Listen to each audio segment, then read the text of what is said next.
Hello, check, check, check. All right, cool. So I think we're good now. If you guys can hear me, please let me know. I had the microphone muted for a second, but I think we're good. Let me just check. Check, check, check, check. I think we're good. Okay, sounds like it's good to me. This is the first time I've actually streaming to both platforms at the same time. So this is kind of new territory for me and I wasn't sure if I got it right. But welcome everyone. I had a whole long monologue there about how my year started. But welcome everyone, welcome back. I haven't seen you guys and been in front of you for a couple of months. I decided to take a break from the end of November. And I have returned to classical chess here in 2024. I have some goals I'd like to reach, and I'm really excited to be back in front of all of you. So welcome back, everybody that's here. And as many of you know, if you caught my last stream, I did actually take a break from classical chess over the board play at the beginning of November, middle of November, to spend time with my family and enjoy the holidays. And that was a really good time. I was still studying a lot of chess. I just wasn't going to the club and spending time that way. But we have now reached 2024 and I'm back to over the board chess. The first tournament that I've played is the Winter Swiss at our local club. It's a 4-round tournament, and I was able to play the last 3 rounds. I took a first round bye because the first round bye, the first round started in December and I was still on my break. I didn't want to come back. So we're back now and I'm super, super excited. So again, apologies for the little hiccup in the beginning with the audio. I forgot my microphone was muted, but I think everything looks like it's working and good to go at this point. Let me check the stream just to make sure here. Looks like it's working.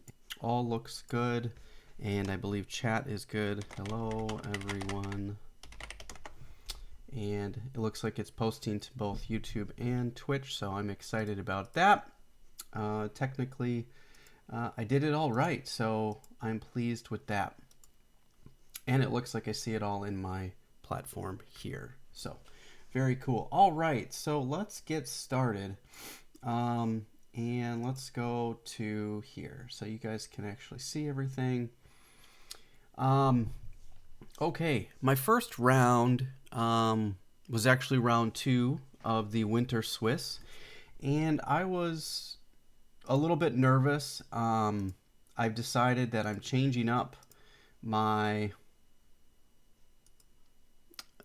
openings. So whatever I learned back in 2023, I decided to not play that anymore. I will play it occasionally online, but now I've switched over to some new openings again, trying to build my knowledge and my depth and stuff like that. So I'm very excited about that. And as you know, when you switch openings, things become difficult, and you really have no idea what's happening one way or another. So you have to start getting into a lot of the nuances of a new opening. So a lot of positions are now going to be new.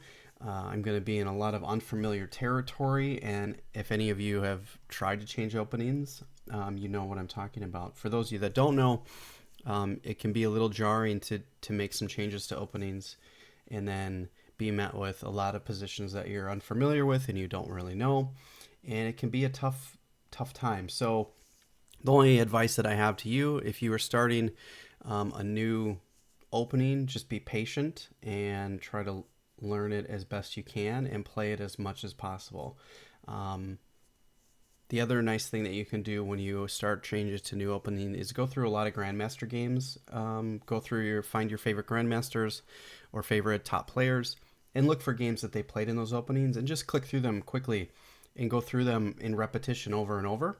And you'll be able to find a lot of plans and ideas that way on how you should maybe proceed. So if you've been using a Chessable course or something like that, and you are looking to try to get better from the opening into the middle game, the best thing to do is click through a bunch of those games and see how the Grandmasters progressed. So it's really easy to follow Chessable and learn some of the lines and kind of get up to speed really quickly. But a lot of times what I'm finding after you do that is it's really tough to progress and figure out how to move forward from the ending of wherever that Chessable course lands. So it's usually the first 7, 8 moves, maybe 10 if you're a little bit more advanced, maybe even into 15 or 20 moves if you're really getting some of these bigger lifetime courses. But what I find troubling for I think a lot of people, and myself included, is you get to a point where your Chessable and opening knowledge ends, and now you have to play chess. So to start getting past that, one thing you can do is go through Grandmaster games, look through the games in those openings, and see how the Grandmasters kind of moved on from there.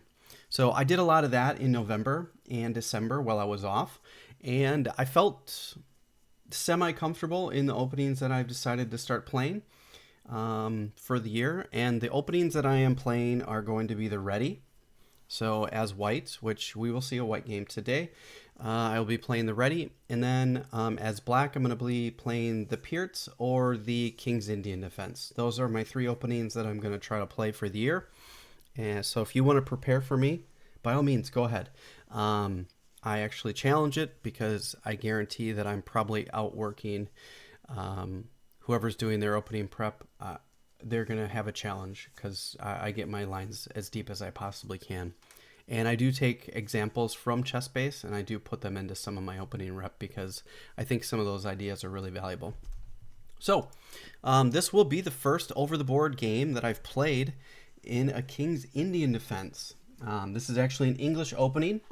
My opponent is Aaron Krause from our local club here in Waukesha, and I'm really excited about this game because he's a 1900 player and he's at the level that I want to be at, and I really wanted to get a good game with him. So I was actually pretty excited to have a really strong opponent for my first time back. I knew this was going to be an extremely difficult game, and I did not know what he plays as white. I've played him a few times, but it hasn't been... Actually, if I go back and look at my... Do I have any games with him? I believe I've played him once before. Not in Classical. It looks like from my notes and my ChessBase, I've only played him in Rapid or Blitz. So I've actually taken one off of him in Blitz. I played a Dutch against him, and I actually beat him. And then I think he beat me in another game where I played in English, and I think he beat me that game. So I did find that kind of interesting. So I was really excited that I had pretty strong chances to be able to compete. So yeah, very exciting. Let's take a look. So he started with an English. I had no idea what he played as white. I didn't know, so I was unclear. I didn't have any notes, so I just kind of prepared my own stuff. And here I played d6.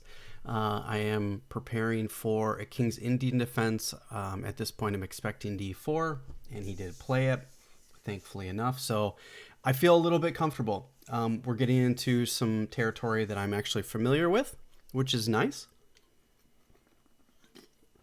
And so far, so good. I know the ideas and plans from here, or, well, at least some of the opening plans and ideas from here. So, and he plays kind of almost like a ready structure where he wants to fianchetto this bishop, and then stop me from maybe fianchettoing mine, gaining more control over the center. So I'm going to continue on with my hyper-modern approach as a King's Indian defense player.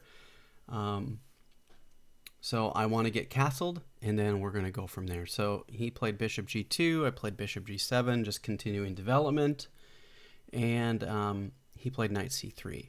So I thought to myself, okay, well, I believe that he's going to strongly kind of castle queen or king side, but I'm not 100%. I think it's quite possible that he wants to castle king side, but it's unclear because he developed a piece from each side. So he did get closer to castling queen side, and he did get closer to castling king side. So I don't really know, but I think I'm safe because the moves that I have to be a little bit careful of, or that you should be careful of in the King's Indian defense, is whether or not they play a little bit more aggressively on the king side by advancing the f pawn or advancing this bishop and knight, getting closer to castling queen side. So it's probably a 50-50 chance that he could castle either way. So I think I'm safe at this point, at least to castle king side. Had I expected him to, let's pretend for a minute that he switched his move order here a little bit, or he moved his bishop. Nah, maybe not that. This is a poor example because he played g3, so I guess I can't really look at it any other way. But if I expected him to castle queenside quickly and then start a very quick kingside attack, I might want to not consider castling kingside. But here I thought I was safe to do so, and I decided to do that. So I have my main setup. I've reached a spot where I feel good, and he continued with e4. And so I got move ordered into, it's not a Pierce, but it's a King's Indian defense. And with this move order the way it is, I was a little out of my depth because he has not committed his kingside knight anywhere. So I was a little bit, I guess, confused on how to best proceed. And I think I made a slight mistake here by playing knight c6. And I think I should have played knight b to d7. I think this should have been my move. This should have been a variation with the idea of playing d5 really quickly. But my idea was to play knight c6 and then play a quick e5 to then try to prompt and hope for an advance of the d-pawn to d5. And then we would get something like this. So we're going to add a variation, and then I'd get my typical King's Indian defense structure, and I'm happy with this. My next idea is to go here and then here, right? That's kind of the typical plan and structure for a King's Indian defense. But this whole idea was I was a little thrown off because, whoop, I don't want to go back. Nope, let's delete. Oh, no, okay. No, we don't want to do that. Delete that move. Sorry about that. Delete remaining moves. So I'm a little taken back by his move order and placement of some of his pieces, and I was unsure on how best to proceed. So I kind of flounder. I start to flounder here, kind of badly, actually. And I made a bunch of moves that I probably shouldn't have. And what this is this is me mixing up plans based on the setup. I'm mixing up plans based on where I think pieces are supposed to be and how I think I should proceed. So I'm actually mixing up plans based on a few different lines. And this can happen when you start studying new openings. And I'm no different. I fall victim to this as well. And it happens until you become experienced in the openings or playing these openings, which means you got to play a lot more games to get behind. So I played h6 here, and this was probably, this is certainly a tempo wasting move. It's probably, I wouldn't call it a mistake, but it's certainly a dubious move. I marked it as such in my notes here. And in my notes, I say I mixed up ideas and plans. Move order matters somewhat, and I was not familiar with this move order, allowing for a potentially quick f4 for a 4 pawns attack. And right here, I'm kind of out of my depth.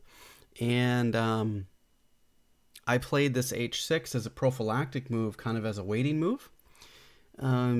For two reasons. One, I wanted to see how he was going to progress. I was expecting him to castle. And then two, I wanted to keep his bishop out of this square here, or any other pieces. Now, there's no danger of him actually bringing any of that stuff there, at least right now. But I think what I probably should have done instead is just struck in the center, just went right for e5 right away, expecting d5, and then, I could continue on with my normal development here. And I feel like this was a much cleaner way to kind of progress and continue. And now I do get my f5 in, but he also has f4. So this particular knight to e2 move has kind of messed me all up because I was not expecting any of the lines to come where he can push a very quick f4. So I'm definitely out of my depth here, and feeling a little pressure. So I got a little confused and mixed up my plans, which it happens. What are you going to do? You have to continue on. I figured this out after, post-mortem, when I'm analyzing the game later. I didn't think about this during the game on how many tempo I was wasting based on some of these moves. So I think, okay. So after e5, if he castles, we can play for that, and he gets this Maroczy bind type of structure. And this is okay for black. He's got this c-pawn here that he has to take care of. I can easily attack that very quickly with developing a few of my pieces. He can defend it and then kind of fianchetto this way, but overall black has an okay position and has taken a part of the center down, and I think we're doing okay. Another variation that we can continue on here is this one, and then we get this, the queen doesn't really want to take back here, mainly because there's this discovery you have to be careful of, and I think I have a pretty good move here with this. He's got a, actually no, he can just take that, that won't work. There was another move here. I can't remember exactly what it was. I think I'm in the wrong variation, but I'm probably mixing up some of my analysis. But yeah, this discovery is kind of a little bit scary to deal with. So it's it's easily dealt with, so it's not too big of a deal, but it's something to worry about. We're actually going to delete that move before. Delete remaining moves. Okay. That didn't happen. And none of that happened. I played h6 instead. So I've kind of wasted a little bit of a move here. Okay, fine. And he played h3, so he made an equally... You entered a URL in chat that's not allowed. What?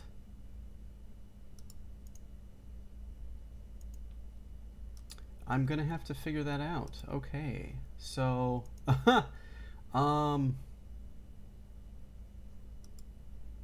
apparently it does not like my automatic links for restream.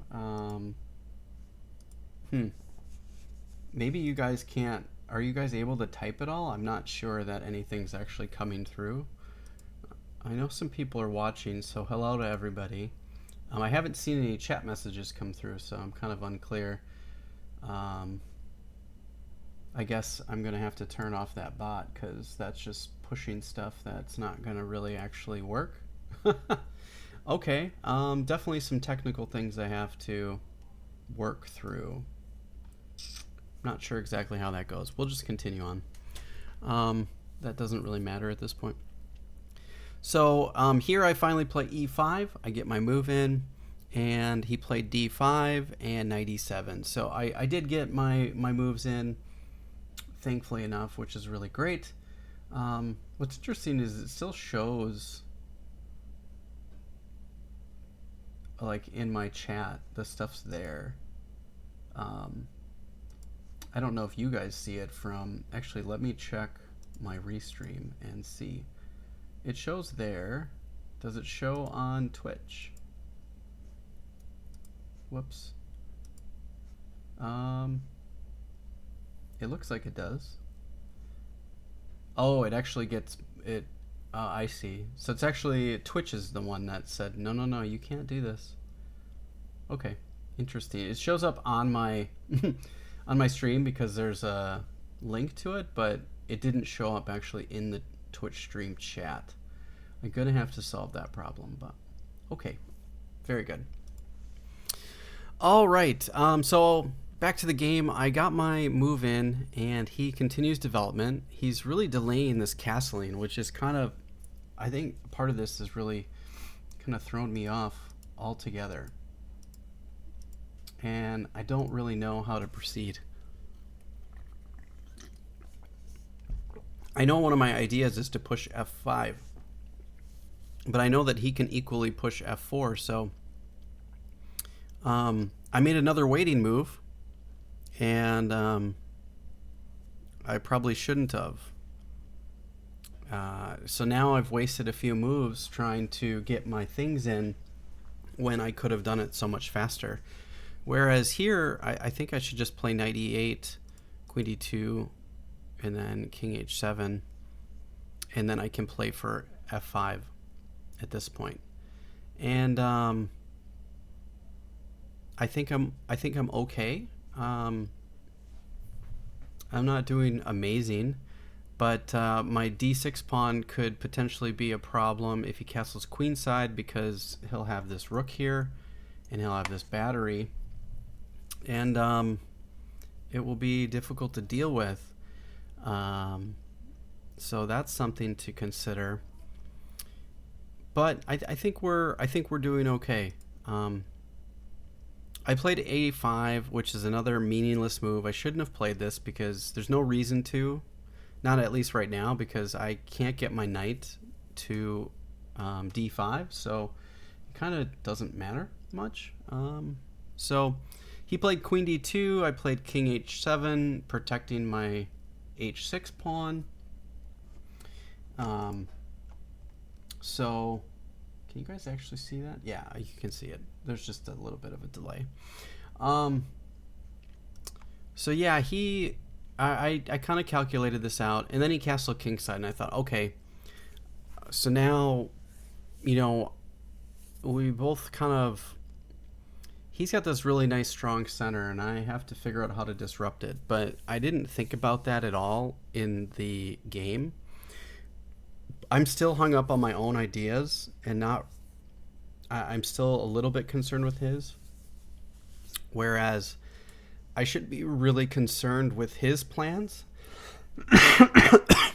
and working to prevent him from completing those plans instead of, um, you know, kind of just going through. So I'm going to continue on. I played knight to e8 with the idea of pushing f5.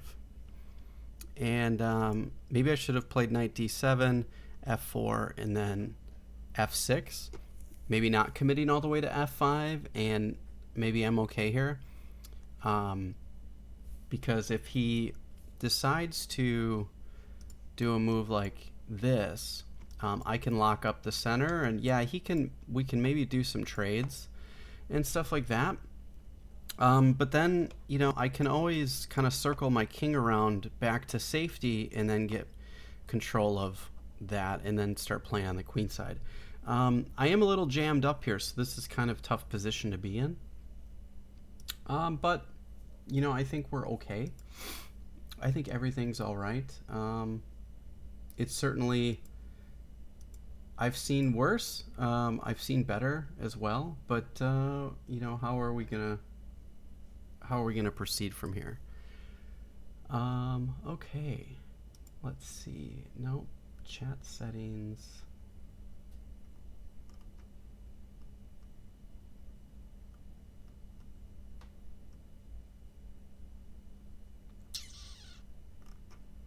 I'm gonna have to play around with some of the settings here in Restream. I haven't used this before, so this is new to me. There was a thing before some of the messages came up that showed how many people were here, but it seems to have gone away now that the chat messages have filled up. So that's kind of changed a little bit. And it all seems fine. Everything seems to be working, which is great. There was like a little link that showed how many people were on each platform, which I thought was really cool. But now that the chat's filled up, that seems to have gone away. I like that little feature. I wish it would stay there the whole time. Might be something we have to investigate. All right, back to the game. Let's move this down a little bit so I can see the rest of my analysis. All right, so this might have been a decent way. I didn't play that, and he played f4, and I played f5, which most likely is a big mistake. I probably, shouldn't have played this. I don't think I can allow him to take on e5. I think I have to handle this. I think I should have handled this like this. And this was not my suggestion. This was a suggestion by Evan, my training partner, or one of my training partners. And I do like this a lot better. It feels a lot more safe. And I feel like I'm pretty cramped, and I don't have a lot of space for my pieces. And I have to start trying to unwind, and I think this is probably the best way to do it. And I do like his idea quite a bit. I feel like this would have been a much better and safer way to go. I was so fixed on my plan that I didn't consider any of the issues with his. So I played f5, and I believe this was probably my big mistake. Because now, bad things are going to happen. And he plays rook a to e1, and he gave me a chance here. I probably should have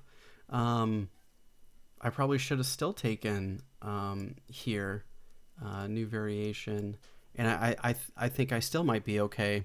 He gave me a second chance. Unfortunately, I didn't take it. I developed my bishop. I don't understand why I made this move. I'm looking at it now, and it really doesn't make a lot of sense at all. Now I remember. I wanted to move my queen here and have this battery on h3, and I just don't think that helps at all whatsoever. I don't like it at all.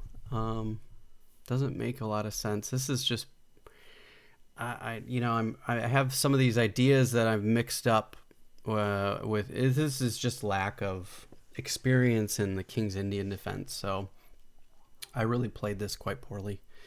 That was the idea anyways, and I think this would have been a better way to go. Bishop d7, I think, is another mistake. So now I've made 2 mistakes in a row, and I've given him chances to do everything he needs to do. So he was able to take on e5, which I think that's the biggest mistake. I should not allow that, because now taking back, and here's where most of my issues come into play, because now he's got this d6 pawn push that can just, and look at my pieces are just so, that's not what I want. There we go. They're all just stuck back here, like they're not doing anything. His pieces are very active. He's got, a lot of activity. His pieces can jump into play very quickly, and none of mine can. So he played c5, wanting to play d6, and what I'm frustrated here is I played another inaccuracy, maybe even another mistake. I saw probably the best move, which was rook a6. I thought, okay, I'm just going to come here and I can pretty much stop everything. I don't know what I was scared of, because this helps me bring this over here and control the F file. And I feel like this is just great. Not great, but this is much better than the way I played it. And I saw this over the board, and I didn't play it for some reason. I was seeing phantoms or ghosts or something, and it didn't work out. So I play another inaccuracy, I believe, which is queen to c8, kind of continue with my plan to go after this pawn, which I don't know why. I guess I'm kind of expecting him to take here, which he never has to do. He can just leave it. His plan is clear. He wants to push here. He's got all this pressure, and I just can't stop any of it. So, and here I think he made an inaccuracy. I think he should have continued on right away. And if you look, it just kind of, this is tough to deal with. That d6 pawn is huge, and I don't really know how best to deal with this type of pressure. This is pretty much losing for black. So I think this was, a mistake, or at the very least, it's an inaccuracy for my opponent. I think he should have just continued on. And here I mean, I mark this as a dubious move, but this is probably most likely a mistake as well. The game kind of falls apart from this point on, and if you guys can kind of see how to stop it, it's pretty bad. There's not a lot of stuff that I can do. I can still play rook h6 here, and I think this feels really strong, and I feel like I still have very good chances if I find this move and make it. But that didn't happen. He played here, and bishop takes f5 was a mistake. There's a lot of tactics at this point. I don't know if you guys can see them and leave some comments, but it gets really, really bad quite quickly. Maybe there's ways to continue, but this was, I think I had maybe this option. Maybe this is playable, but this is still not very fun. I'm very cramped, and now he's got this pawn on c6, and it's really tough to unwind. Maybe it's playable. Maybe I can bring my knight in here, but even then, this is not looking good. Well, maybe he can't do that because of this, but he can probably take here first and then take the pawn. But yeah, this is rough for sure. Not very good. So I played what I thought was a good move, but this is probably most likely a big mistake.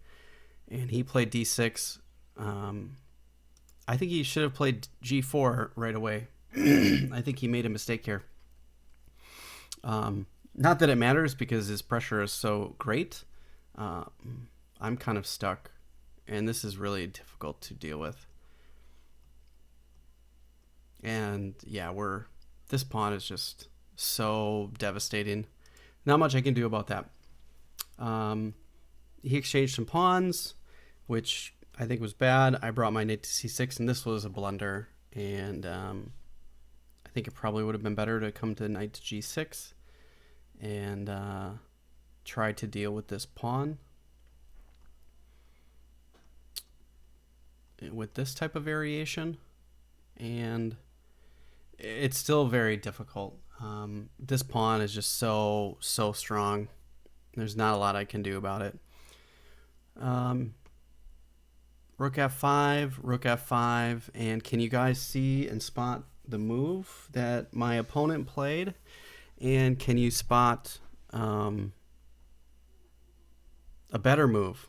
There's two moves here that I think are both okay, but it's rough. It's really difficult for me. Black is falling apart. Everything is bad. Can you guys spot the move? If you can, leave some comments. Wait for chat. I don't know.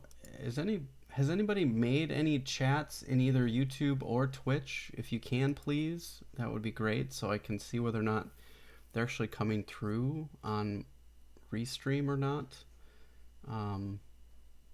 I don't see them coming through on my chat bot, and I don't have my YouTube stream up, so I'm not sure.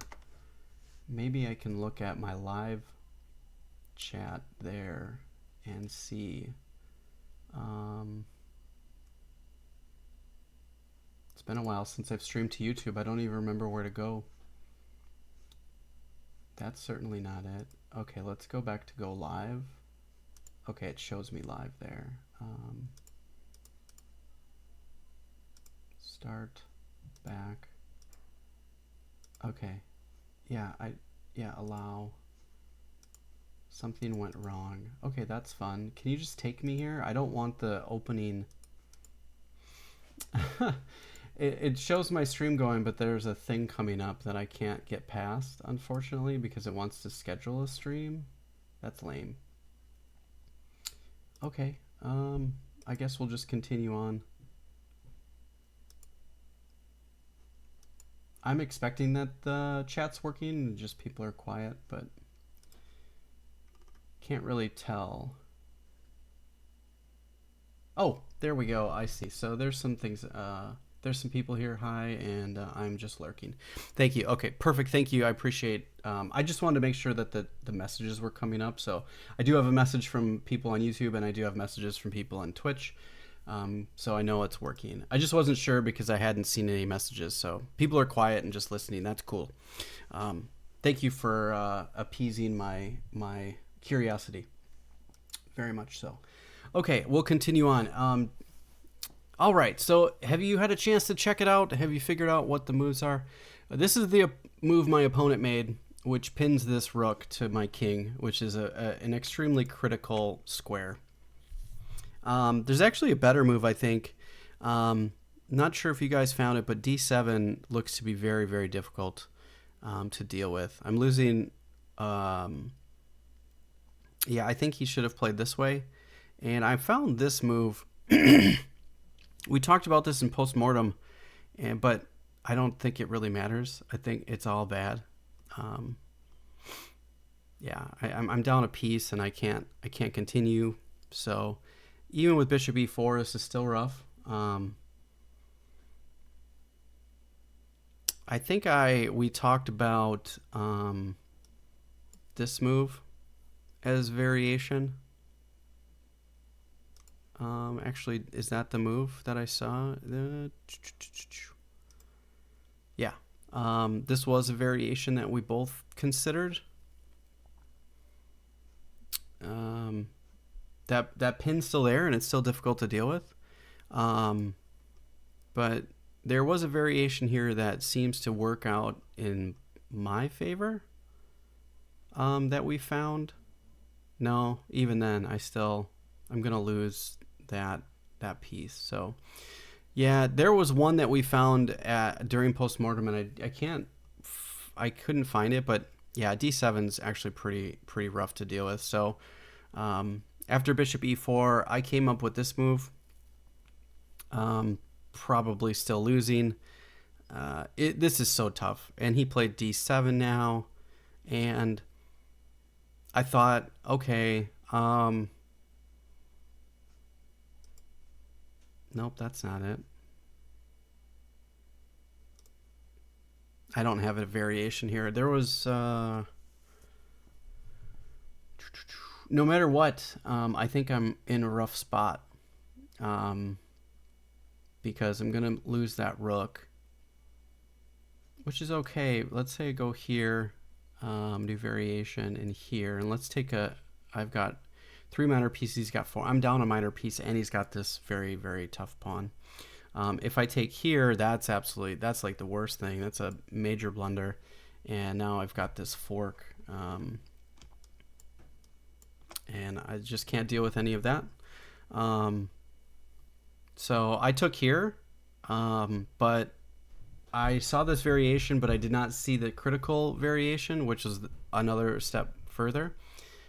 He took here, I took here, and the move that I did not see was this move, coming back, because he promotes, and I thought, oh, I'm going to have time to bring my knight to here, forking here, and I might have some chances, but no, I messed up, so at this point I resigned.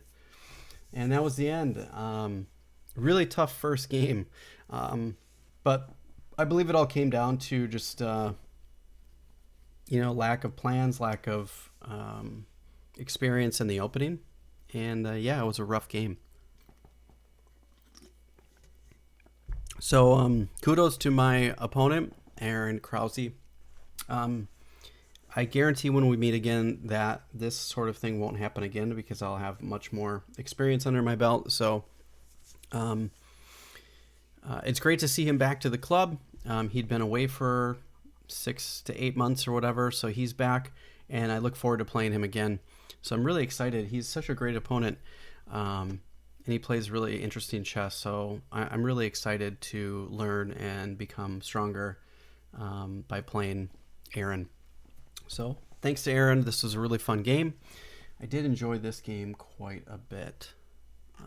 So not a good start to the year, but that's okay. But yeah, a decent first game. I was happy to have a strong player, and that should be good. Okay, let's make a change here, and we'll go to back to this here, and let's change the game. Close out of that one. No, we're not going to save it. It still shows there. Shoot, I thought this would help. Darn it. Well, that's all right. Let's go back to chess base and click here. I was hoping to try to keep it from like showing the chess base window when I change games, so it doesn't show the result, so I can keep it a little bit surprising for you, but I haven't figured out how to do that. I know that I could do these on Lead Chess, and I could put the studies in there, but for some reason when I do the studies in there, Lead Chess, you can move the screen, and then it moves on the stream here, and it just looks weird. Yeah, so I haven't figured out the best way to handle showing and presenting games. I think ChessBase is the best way because I have multiple colors and arrows and things like that, and the board doesn't move. So like it's fixed, which is nice. But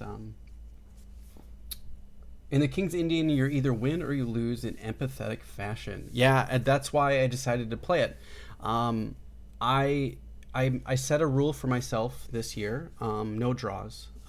Draws will happen, of course, but I will not either offer a draw or take a draw when it's offered.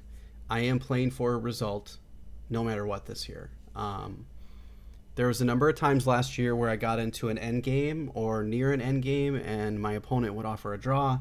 And since they were higher level than me, I'd take it because I was nervous, or I just wanted to get out of the game, or I wasn't confident in my skills or anything like that. Or I had other outside factors influencing my behavior and decision making. And I said, this year I'm just going to make a rule. I'm fighting to the end. There's going to be a checkmate or a decisive material advantage where resignation is going to happen. So I'm playing for a result, which is one of the reasons why I chose King's Indian defense.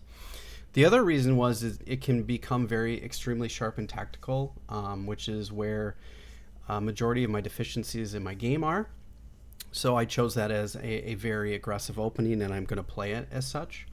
I want results. So absolutely, I want to win or I'm going to lose. So yeah, some of my wins are going to be extremely fantastic and awesome, and some of my losses are just going to be absolutely terrible. So I don't think I lost the game too terribly. I think this was just to me a matter of inexperience and mixing up plans and the opening being new for that particular game. So I was glad. If you're going to lose to somebody 300 points higher than you. So, your rating loss is minimal, which is nice. So that was my loss of the first game of the year was a loss. So it is unfortunate it's a loss, but I think I got a lot from that game about how I should proceed with plans and things like that. So it was great. I did enjoy that game a lot. And I had a really nice post-mortem with him where we got to talk about the game, which I don't always get.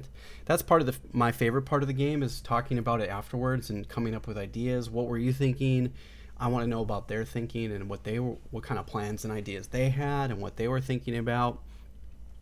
So I do enjoy postmortems quite a bit. So I was happy to have this game, and I had a great opponent. And yeah, like I said, if you're going to lose a game, lose a game that to somebody that's 300 points higher than you, then the loss is like you lose 5 points in rating, whatever. It's not a big deal. So can't complain about that.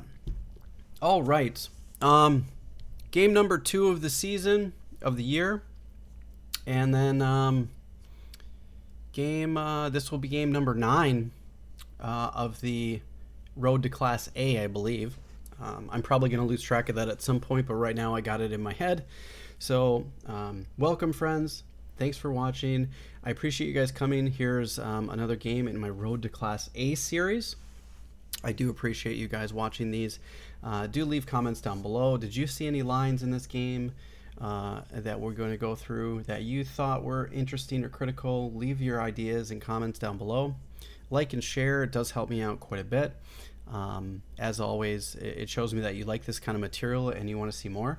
And I get a lot out of it too, because not only am I playing the games, I get to try to train and explain everything to all of you as a teacher and an educator of the game. So I'm hoping that people are finding benefit in seeing what it's like from a 1600 level Class B player's perspective, which I know a lot of new players are coming into the game, and they're looking for somebody that's a little bit higher than them to help them progress forward, and I think I'm in a good position to do that. So I hope that these are very helpful for all of you as well.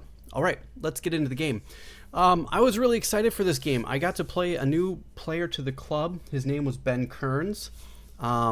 So he is a gentleman who lives near me in our local club that he's starting to come to the Waukesha Chess Club. So I'm excited to play more games with him. It's awesome to see new faces at the club, especially over the board. I think that's the most exciting part of chess, is you get to meet so many like-minded people that really love the game.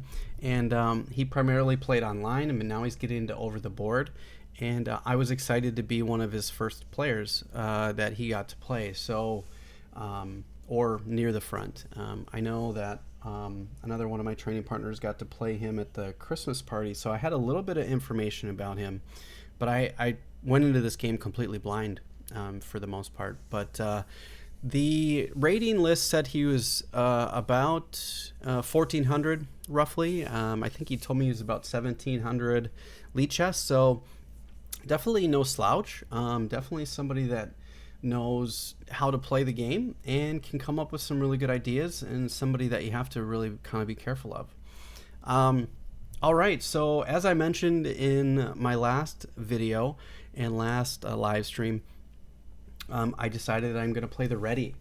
The reason for this is the ready can be very combative, and I believe that it really kind of throws people off because most people are going to be expecting e4 or d4, and knight to f3 kind of confuses them, at least at the class level.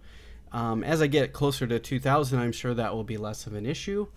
People will know and have to set up their lines and know what to do. But in this particular game, it was interesting because my opponent, he was expecting e4 or d4 because that's what people play online, and he sat for a few minutes, like 2 or 3 minutes, deciding what to play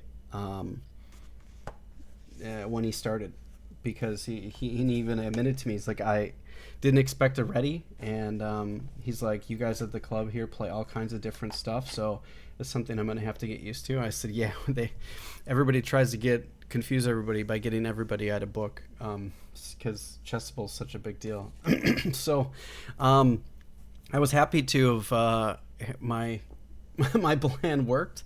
So he played knight to c6, which I think is where a lot of his problems stem from at the beginning, because now he loses the ability to move the c pawn, and that becomes a real problem for him at some point. So I played g3, he played b6. He's going for an English defense, or an Owens defense. I think it starts with b6 and then bishop b7 without the knight move. So I can't remember. I'm probably mixing them up, but it's an English modern defense kind of setup.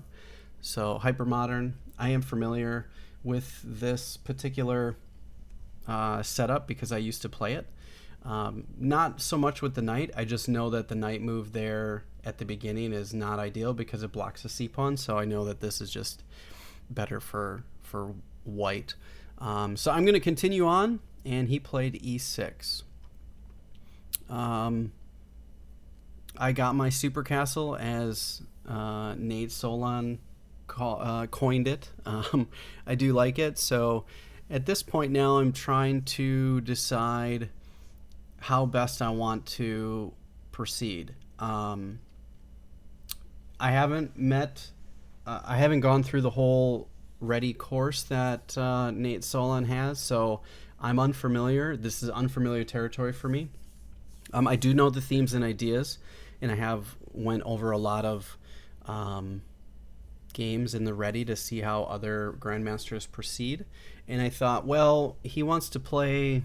Now, what I should have done is, instead of castling here, I think I should have played. I should have played d4 to stop e5. I didn't do that. This was a suggestion from Nate Solon directly. I don't know if he got it to me over Twitter or the chess gym, but I'll talk about the chess gym at some point. If you guys want to comment about that, go ahead, ask me, and I'm going to plan on doing a video about the chess gym later. But yeah, this kind of stops the whole e5, and that's what I should have played here. I messed that up, but my opponent wasn't sure, so I played e4 or c4, stopping d5. Now, it doesn't stop d5. You can still play it, but I don't think it's ideal to play. And he played knight to f6, and I played b3 with the idea of doing a double fianchetto. I like this a lot. I'm controlling when I get it in. All right, we'll talk about that move in a minute. I'll be controlling all of these squares with the idea of pushing these at some point when the timing is right.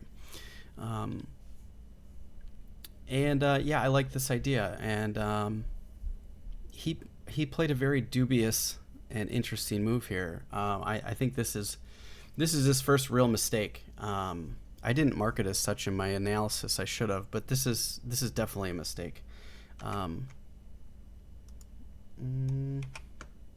We're going to mark it as a mistake even, so we're going to put a question mark on there.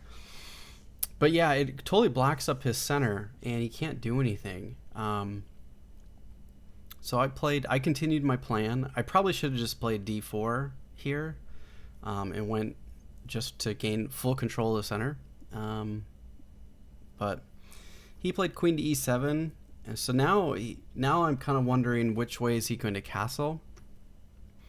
I probably should have still played d3 here, but I wanted my fianchettoed bishop to be very active, and I played d3.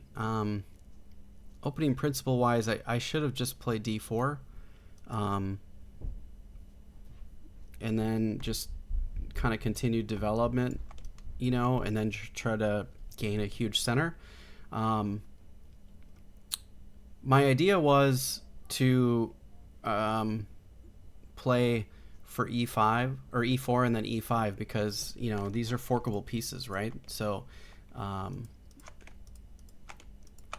this is a critical square, so and I've got full control of it, so if I can get a pawn there, I'm going to win a piece. Now this is kind of quite elementary, very basic, very novice level, but I thought, okay, well, it's a decent plan, I might as well go for it, and I'm doing okay in development. I'm a piece down, or not a piece down, but a piece behind in development, so I thought, well, I'll just gain control of the center and we'll go from there. I probably should have just played d4 and then played for e4 and then e5 instead, but I played this way instead. That's okay. It's a learning experience, so I'm unfamiliar with plans in the ready yet, so this is new territory for me, and I thought this was a good idea. It seemed to be okay for me. Here was so this was the second surprising move. I really expected a castle one way or another, which I think he should have done. I think he probably should have castled queenside, and then played for kingside attack. But I could understand why you wouldn't want to castle queenside, because I do have that c4 pawn very close. It could get messy, but you could also castle kingside if you didn't want to do that. And I've only got really one piece attacking that way, which is my bishop. But you can easily play e5 and kind of play against that bishop, and I think it's okay. So I think you could go either way. I think it's personal preference. I'm really not sure what the engine would say one way or another. I don't think playing a5 here is the right idea. Maybe trying to move your bishop to a more active square would have been ideal. Maybe bringing it to c5 and controlling a little bit more of the center and trying to block things up that way. Not exactly sure what the best idea to do here is, but I think castling is probably one of the best options, and then trying to get this bishop to a more active square like b4 or c5. I think you have to prepare a little bit more for if you want to bring it to c5, because I could then push d4. But yeah, either way, he played a5 and gave me another option. I thought this was really surprising, so I played e4, continuing with my plan as we kind of discussed, and now I have a real threat. My real threat is playing e5 and going for a fork. So I'm pretty excited that I've got a plan here that kind of worked out. It's very basic, but it is a real threat he has to deal with. And the best way to deal with it is with e5. So now his bishop looks really silly on d6 there. So I'm just going to continue my development. Knight c3, and now I've got a nice outpost on d5 for that knight even. Finished my development. I'm happy with how the opening has went. I feel like I'm in a good spot. I feel like I'm in the driver's seat. And I feel like I've got really good chances. I also have another threat. My threat is here. I can win this bishop. Or if he decides to move the bishop, I have this fork as well. So there's a critical square here that he has to be careful of. So I'm either going to win the bishop, or then I get the bishop pair, and then I'm going to just try to blow everything up so I can make my bishops active. Or I'm going to fork and get a rook. And here he played bishop to a3. And can you guys see the problem with that move after what I just explained? So now this is even better for me. So this was actually a blunder. And yeah, if you know and can figure out the sequence, please let me know down in the chat. Leave a comment, pause the video, try to figure it out for yourself. All right, so I actually took the bishop. Here's the sequence that played out, and this is the best way to play it. Queen a3, queen takes a3, and knight to b5. This is a good move. I gave it an exclamation point, mainly because we fork the queen and we get this fork of the king and rook. So the queen can't come back here because the knight protects that square as well. So he moved it. So actually, let's take a look at that first. We'll add a new variation. He can't come back here because the knight covers those squares. So this was the decisive mistake in the game. He moved his queen, and then I forked and took his rook. So now I'm up in exchange, and I feel really good now. I'm in the driver's seat. I have an advantage, and I think it's time to play some chess. And now I have to think about trying to convert the game, which is sometimes the hardest thing to do. But I have an advantage coming out of the opening and starting the early middle game.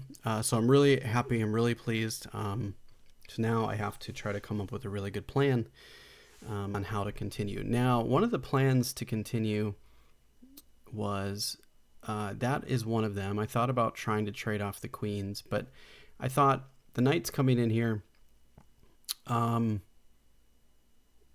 they would be way too, these could potentially be really long-term assets for black, because this is a good outpost. I have trouble trying to dislodge that knight. And then even so, this knight could come here by maneuvering, and then I can't get that knight out of there because I only have one knight to dislodge it. Also, if he's able to lock down the position, these knights can become very powerful, and my rooks and bishop can be useless. So I was kind of scared of that, so I didn't like that plan. That was a plan that I had saw, but it wasn't one that I really liked so much. This plan is probably the best plan. I probably should have played for d4 right away and then traded off and open lines up, because I need to get my rooks active and my bishop active. If I can get my rooks active, there's really no way he's going to win this game because he's down in exchange. And this is extremely good, I think. And black's king is not castled. It's really loose. So I think this is really, really strong for white. The other thing that he could have done is he could have played e takes d4, but it kind of transposes to the same thing. So the other thing that they could have done is if, where were we here? Knight d4. If they play d6, we can just ignore that and play for the open file. Lines are open. I broke through. I've got a file, so now I can kind of just gain control of that very quickly. If he takes with knight e4, we can just take the e pawn. This is really tough for him to deal with because, whoops, we've got this. Frank, sorry, someone was at my door or somebody dropped something off. Back, sir. Quiet, buddy. So yeah, this is tough to deal with, and I'm gonna get c5 in, or sorry, d5 and then d6. It's gonna get messy. Yeah, my bishop's open. I'm gonna gain control of this file. This is already really, really rough for black. The plan that I came up with was queen to c1, with the idea of coming to here with this fork. This was my plan. I thought this was a decent plan. After looking at it, I think the d4 plan was much better, because he can play king f8, and now I think I can still do what I wanted.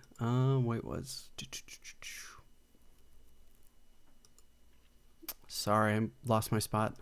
Queen to c1 has move 15. I didn't have any other options here at move 15. I should have just played d4. That would have been the best move. But I played queen c1 and he played king f8, kind of stopping my plan.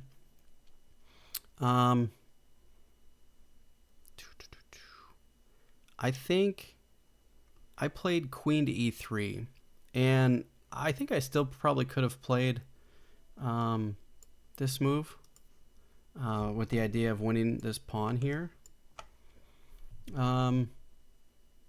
But he can just go here, and then I have to deal with it. So I didn't like that. I went queen to e3.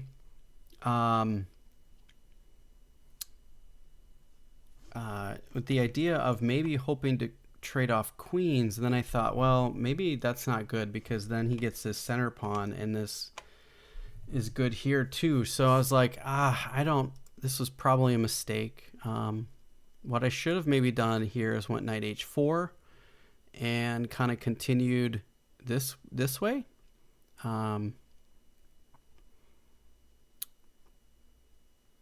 Yeah, so the idea is coming here and then here and then getting this mating attack, which I thought was good. I like that plan quite a bit. So he'd want to try to probably keep my knight out of there, but then it's coming anyways. Yeah, and he can't do that because we'd just come back and we're going to get this. And then, we have this control that's just kind of really tough to deal with the idea of f4, f5. It's tough. There's a lot going on here. And these were some of the ideas and things I saw during the game. But for some reason, I played queen to e3 instead. It was a wasted move. I was trying to see if I could lure this knight out. This was kind of a little bit of hope chess here. Because then I could bring my queen here, and then he's got, I've got multiple threats, but he didn't do that. He offered a queen trade. I denied the queen trade because I didn't think it was good. I thought, like we just talked about, he'd have this crazy outpost, and now black's kind of equalized. I can't get my rooks out, and the, being up the exchange is almost useless. So positionally, I thought that was not a good idea. So I played queen to d2. He manually finished castling, and now I kind of continued on with my plan. And he brought his knight in. For here, I spent a while thinking here, and maybe you guys can come up with some other ideas, but I didn't come up with any other ideas.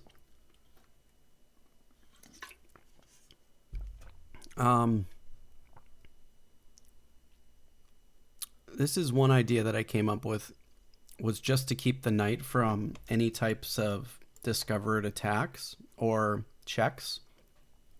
That was my failsafe move if I couldn't come up with anything better. What would you guys play here? I kind of want to continue with the plan that we talked about just previously. And, but I was concerned about, trades and simplifying and things like that. But I'm at the point now where I'm like, oh, I'm up in exchange. I should simplify anyways. So knowing that, how would you guys best proceed?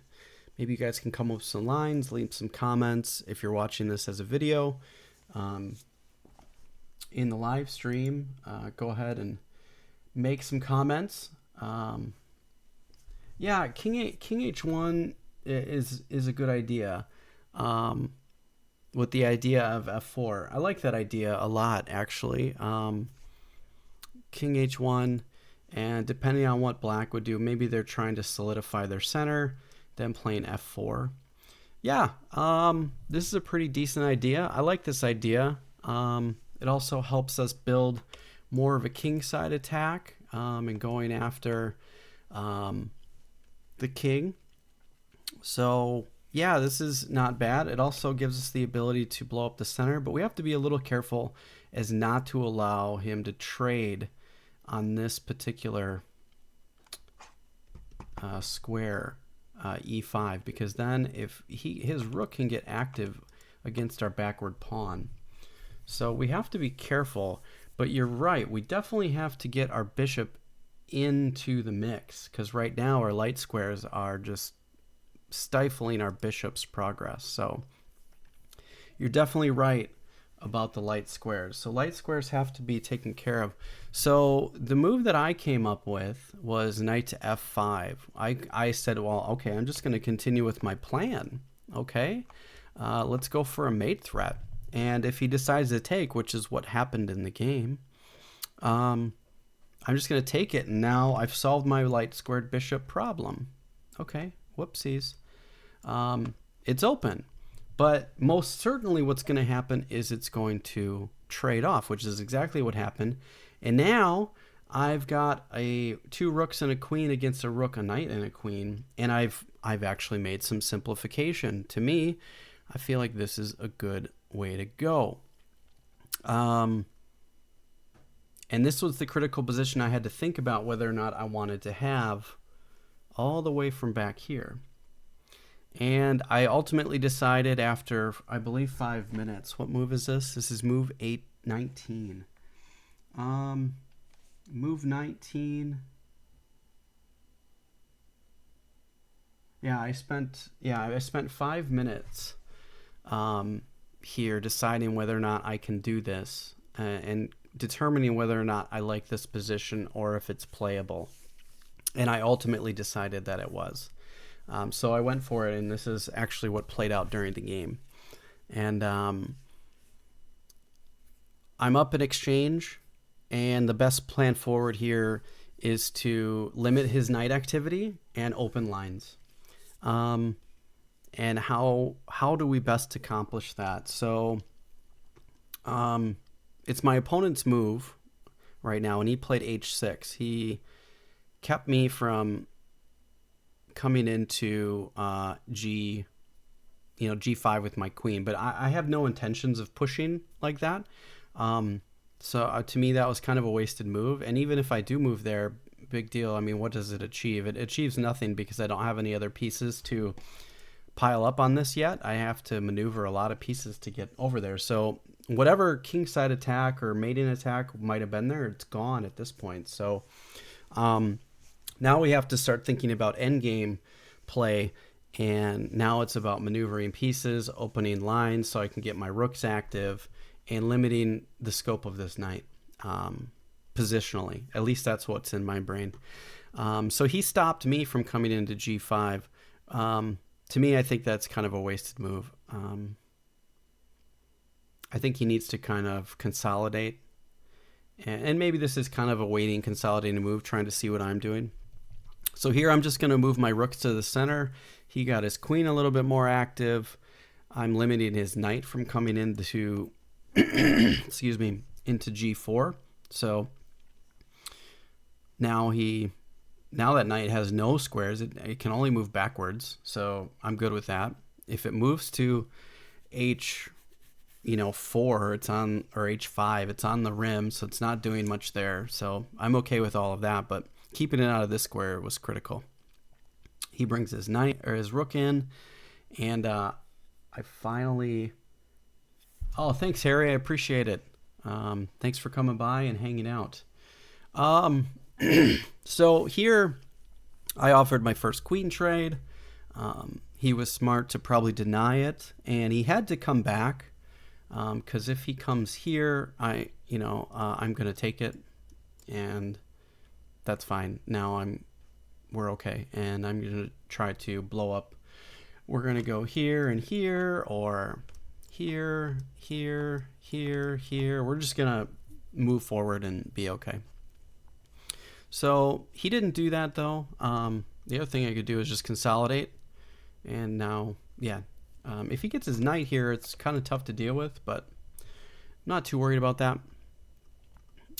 He denied it and saved his pawn at the same time, which was smart. I played rook to rook f to e1, going after the pawn. He put me in check. I offered another queen trade.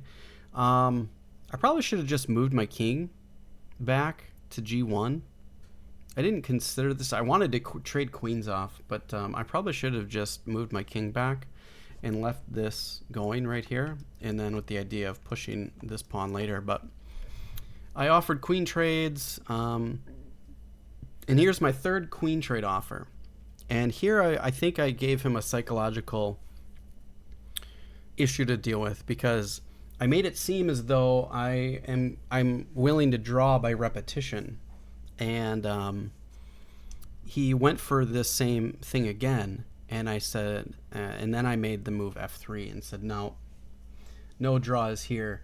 And I think that can hurt some people, that can help some people, but it's certainly a psychological play when I played like this, and I did it on purpose. I want to trade the queens off, and I did the repetition hoping to try to play the queen trade, and I knew that he didn't want to. But I was hoping it might have some sort of psychological advantage over him, over my opponent. Maybe it didn't even bother him. We didn't get a chance to talk about that particular aspect. So yeah, he played d6, and queen trades are not happening. So I decided now we're going to try to blow up the center, and he played rook to e8 here, which was a great move. I think this is the best move in the position. It's pinning my pawn, or the pawns to my queen, and I have to be very careful here. Like if this happens, so if he just traded, then I get that. But he played rook e8, and I said, okay, well, I probably should have just blown it up and just went here. And then if he comes here, we come here. He can either trade here or go here. And yeah, I think this is okay. We have to be careful. Things can happen very, very badly if we're not careful. But I think we're still okay and safe. So, but we can now get this repetition. So you have to be careful. I could have had a draw if I'm not careful. So we don't want to do that. So I didn't allow that, and I played d5, pushed him through, and he played queen to c7. He has to. I guess he could have played queen b7. He's got to keep control of that pawn for sure. And I played g4. And here I'm kind of trying to figure out how do I best proceed and how do I move forward. And it's rough, right? I have to be very slow about it. And this move 31, We're about even time. I've got 47 minutes. He's got 51. So we're doing okay for time. Definitely plenty to play.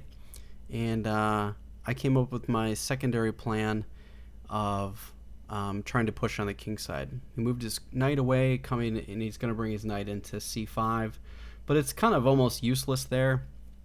I think he needed to keep it on the king side to keep protection of his king. And he played queen to d8, and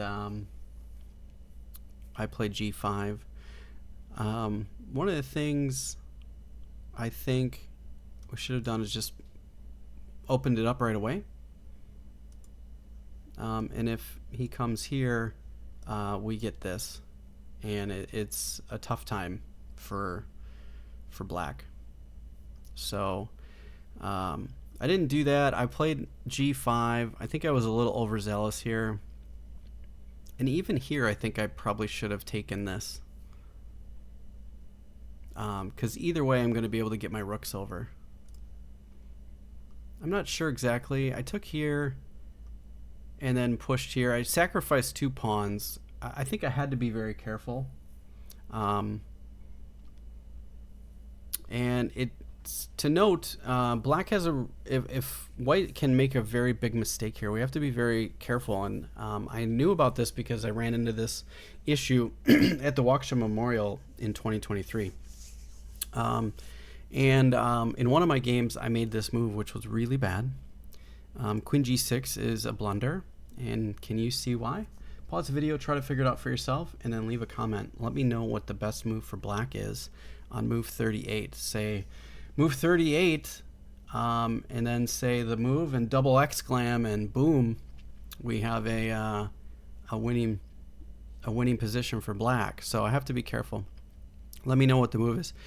So I played rook to h1 with mate threats. He played queen to f8, which is a good move here. But he resigned. He resigned after he made his move. Offered his handshake and resigned because he thought it was checkmate. It's not checkmate. There's still game to play, but this could have been how it continued. But it's still rough, and it would be a difficult game for him to kind of continue on. That's the way to kind of get out, and we would get queen g6, but that's still you still have to be very careful by taking certain things. But yeah, this was the final position, and my opponent resigned. But it is tough to deal with. I am going to be able to get some pawns back, but it is hard to play from here for sure. But well done to my opponent. I think if he stays with over-the-board chess and starts playing more, he's going to become very, very good very quickly, because he's going to be playing some tough opponents, because the Waukesha Chess Club is very, very, very tough. So congratulations to him. We played a really fun and interesting game. I learned a lot from it for playing the ready. There's a lot of times where I should have broken up the center a lot better, or I should have controlled the center a lot better, and I didn't. So that's my takeaways a lot from this game. Also, this mating attack, sacrificing 2 pawns to break through was probably not ideal. So yeah, I have a lot of lessons in this game as well, which is really good to hear. So yeah, if you enjoyed this video and you're watching this from YouTube or in some other area, please like and share. It helps me out a lot. And then leave some comments down below with some of the moves that I asked and questioned about during the game. Thanks for watching, everybody, and we'll catch you guys in the next episode. Okay, that was awesome. Let's take a look at the next game. I think I figured out how to do this. So we're going to bring up that game, and if I do this, haha, I figured out how to do it, so it doesn't matter. Awesome. So I figured out how to change games, and you can't see the results, so you guys don't know what happened. We're going to say no. Awesome. And you guys can see the board, so that's really awesome. I'm pretty happy about that. Woohoo! Okay. Let's see. All right. That game we just played was round 3. and this game that we're playing is round 4. Welcome everyone to a new chess analysis game in my Road to Class A series. This is game number 10 in the series, and I believe that this will be round 4 of my first tournament of 2024. So I'm rather excited. Let's dive into it. As always, if you enjoy this type of video, please like and share. It helps me out, shows me that you like this type of content, you want to see more. I enjoy educating all of you, so if you find this useful, that helps me. That's the most, if I was able to help one person play something, I'm very excited. And that is the most important thing to me, is that I've helped somebody improve and get better at chess. So, okay, let's take a look. All right, so this is round 4. Also, leave comments down below if you find lines or sequences or ideas. Also, when I ask questions about where they are or what moves to play or what ideas, please make those comments where you're at. Let me know what move you're talking about. Say, oh, move 5. Why didn't you play this? Or, ask questions. I'm happy to help and answer anything that might come up. So, all right, let's dive into the game. So, round 4 of the Winter Swiss at my local chess club in Waukesha was with Charles Carreros. Now, I was supposed to play another opponent, and the pairings changed at the last minute.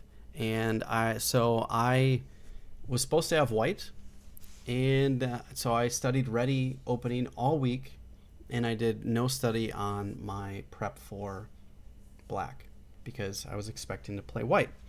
So the pairings changed. Some people weren't able to make it to the club, which is quite a common occurrence. So I don't know why I prepped for my opponent. But lesson learned again. I've learned that lesson many times, so I'm going to stop doing it. But, excuse me. All right. So I got paired with Charles, and Charles is around my age, and he just recently came back to the club maybe 2 months ago or so. So he's on his way back to getting into over-the-board chess. And he played previously like I did, and he's around 1500. So, all right, let's get into the game. Oh, to note, I'm 1640 right now, and my opponent is 1500. So this is no game. This is a game that I should be able to win, but I do have to be careful because 1500s can be very tricky, and this is a good testing game for me. So I'm excited. And right out of the gate, my opponent played b4. He plays the Polish opening. I believe it's its real name. I think it also goes by the orangutan. So this is kind of interesting. Of an opening. I have never played against it, not even online, and I can't remember if I've ever even seen it in practice, just for fun. So this is new to me. I've never seen this, so I'm out of my book at this point. So now I'm kind of in my idea of, okay, I only need to play my normal setup as a King's Indian defense player. So I'm going to go from there. D6, I play 1d6 no matter what they play, and he played b5, which to me I was just like, what, dude, what are you doing? Why are you making all these pawn moves? What is happening here? Because like I could just play c5, or I could play c6 and then take it. There's so many, I don't understand this opening at all. So maybe somebody that is a Polish or orangutan player, could you leave some comments down below and let me know what the plans and ideas are with this opening? Is it just to confuse players, or I'm assuming there is some like lines and known theory about this opening and what some of the plans and ideas are, but I certainly do not know what they are supposed to be. And is, I looked in the Masters Lead Chess database, and there was no games played in this position. So I'm in territory. I'm in my own territory at this point. So that's fine. So I think the line that I found was, this is the critical line in the Lichess database. This is master stuff. So I just continued on playing knight to f6. I'm just going to try to get my setup and go from there. I probably should have just played e5 and just went with basic opening principles. Control the center, get both pawns in the center, develop your pieces as quickly as possible, get castled early, and go from there. I didn't do that. I was so concerned about getting my own setup. And he played c4. I was also confused by this move. Why are you not trying to get castled sooner? But so to me, I was thinking, oh, maybe he wants to castle queenside. Okay, that's fine. I saw this and thought, okay, this is still okay. Mainly because I'm going to fee and shadow my bishop to here. And he's going to have permanent dark square weaknesses because I have the bishop pair. And to me, that's good. So plans and ideas here would be to control the dark squares and then blow up the centers and try to smash as many pawns as possible to open lines for my bishops. So positionally anyways. He played that, and now I'm going to finish my development. And he played e3. It looks like he's going to try to get a big pawn center by playing d4 and then have this really nice, pawn chain that I'm going to have to contend with, which is okay because now he's giving me a bunch of targets. So I was expecting him to play d4 or delay it, and I was like, okay, well, I'm castled. I've got my setup, and now I can figure out how to move from here. He played bishop e2, and I thought, well, okay, maybe he's going to castle kingside, but that kind of, if you were going to castle kingside, why didn't you just kind of go through and do that right away? So I was a little not understanding how he's going to progress in this game. So he successfully got me confused with his direction, which was fine. All right, I'm gonna finally take control of the center, and if he plays d4, then all right, I will continue on, and we will move from here. And this I did not really like this position that much, so that's why I didn't really go for or allow the trade. So I believe what I was going to play was knight b to d7 and then play this way. Because then if he takes here and here, this is okay for black. I like this actually quite a bit. Yeah, these pawns are really advanced, but they're going to become targets, and this bishop or this knight are going to have to try to hang on to this pawn. So I was like, okay, I like that. Those things didn't happen in the game. He played h3, and another surprising move. I was like, what's happening here? I don't understand. So I was like, well, okay, knight b to d7, and I am going to be able to get this square here, or control here, or whoops, put it back. Come on. Put it back to f6, which to me I think would have been fine. So that's my idea here. At this point in the game, in the full database of all the games played on Lichess, this has only been seen 4 times total, and one was bullet, the other 3 were blitz. So this is not classical chess that has really been played, or these positions haven't been seen, at least from any online material that I found. And when I looked in ChessBase, I didn't see any either. This position hasn't been seen before. So and then he played d3, and I'm really kind of confused on what's going on, because okay, he doesn't want to contest the center. All right, that's fine. He's letting me kind of do whatever I want to do. I have to figure out how best to proceed. I still need to develop my light squared bishop, and I think the best place for it is on b7. That's at least what I'm thinking about in the game. So I made a plan to come up with that, and I played rook to b8 as a prophylactic move, I want to see what he's going to do and how he's going to proceed. And I was thinking he might try to do some sort of pawn attack on the king side and then castle queen side. I had this thought that this might be how he goes, and he played g4. And I thought, wow, okay, it's really premature. And then I'm also looking at he played 7 pawn moves out of 9 moves. So we've got 1, 2, 3, 4, 5, 6, 7. This has moved twice. 7 and only 2 developing moves, and I've got almost my full army developed.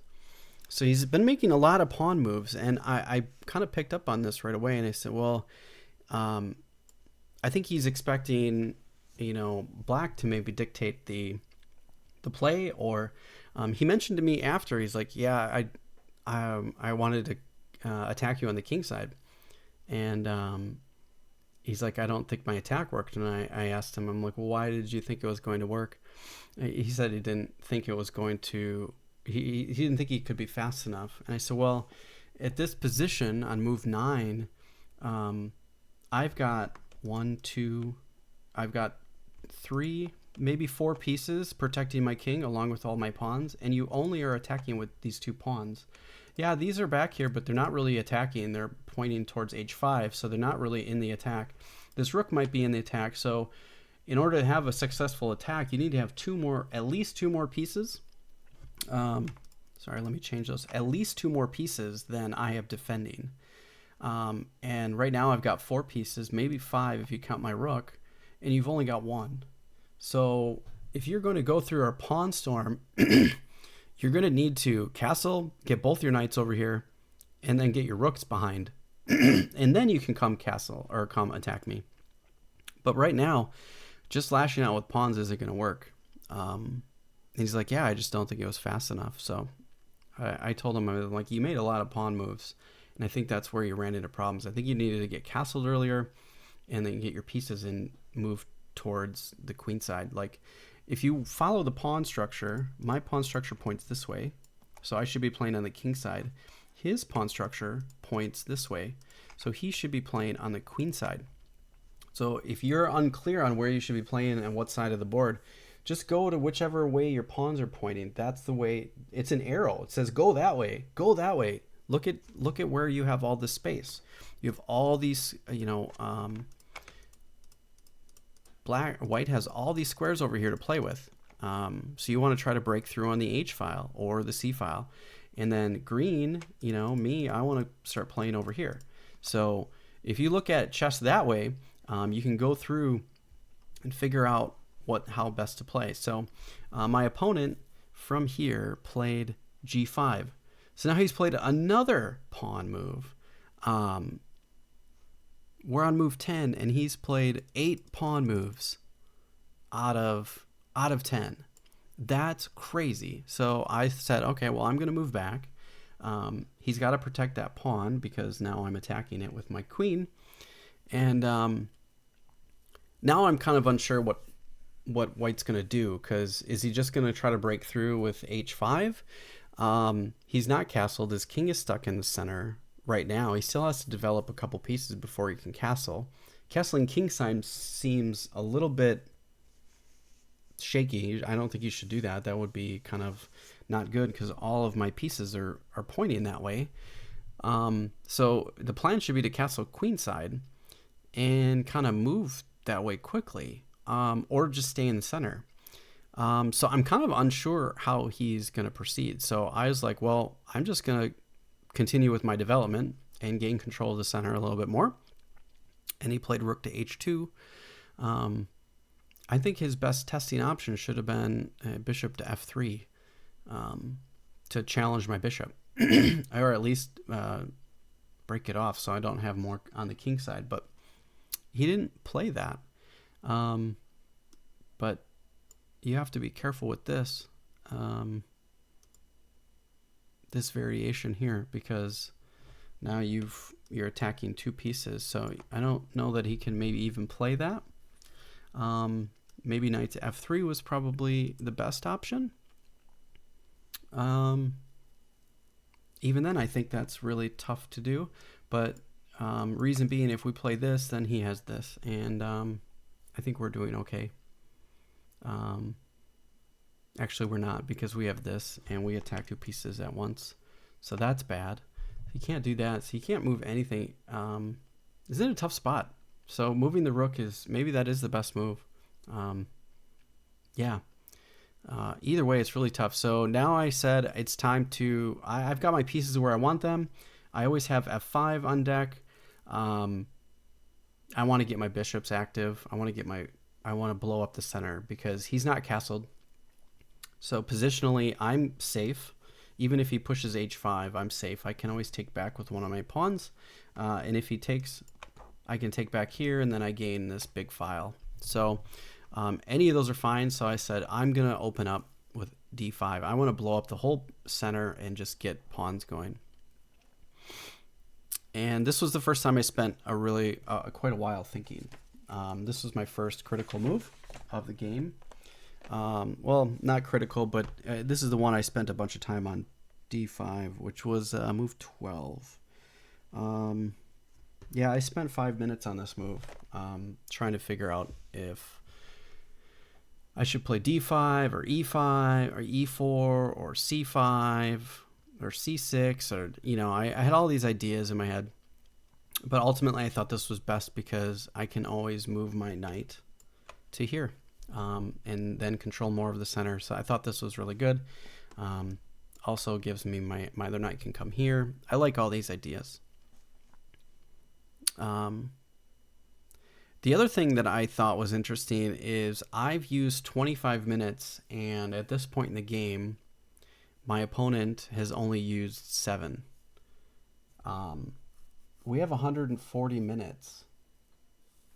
Or not 140 minutes. We have an hour and 40 minutes plus a delay of 5. So we have plenty of time, and I've spent a good amount of time trying to get through. I spent over a half hour, about a half hour trying to get through the opening, and we're probably nearing the end of it. And my opponent has spent less than 7. So he's moved really, really quickly. The other thing, this was f5 was one of the moves I considered. And I saw this and I was like, well, this has to be winning.